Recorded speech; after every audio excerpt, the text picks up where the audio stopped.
Is your turbocharged vehicle suddenly feeling sluggish, losing power, and staring back at you with a check engine light on the dashboard? If you plugged in your scanner and found the trouble code P007D, you are dealing with the charge air cooler temperature sensor circuit high on bank 1. This might sound complicated, but it basically means the computer in your car is not seeing the correct signal from the sensor that measures the air temperature coming out of your intercooler. When your turbo spins, it compresses air, which makes that air incredibly hot. Hot air is not good for power, so your car uses a charge air cooler, or intercooler, to drop that temperature down before it enters the engine. The sensor in question tells the Powertrain Control Module, or PCM, exactly how dense and cool that air is. When this code sets, the signal voltage is too high, which usually indicates an open circuit, meaning the connection is broken somewhere, like a cut wire or a disconnected plug. You will likely notice symptoms such as poor engine performance,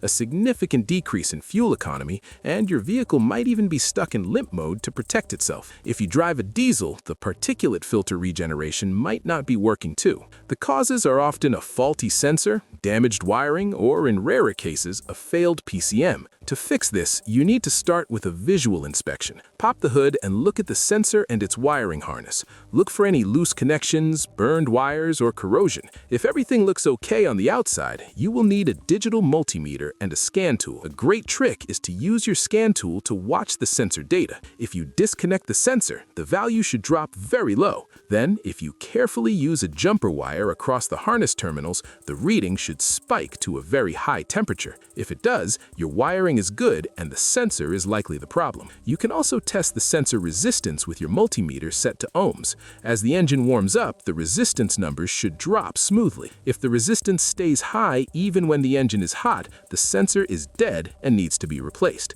If the sensor is fine, you need to check for the 5-volt reference signal coming from the computer using your voltmeter. If you're getting 5 volts and a good ground, but the code persists, you might have a computer issue, but usually it's just a bad sensor or a broken wire. Once you find the break or the bad part, swap it out, clear the code, and your turbo should be back to full boost. If you're uncomfortable using a multimeter or probing live wires, that's the moment to take it to a professional mechanic. Thanks for watching, and see you in the next guide.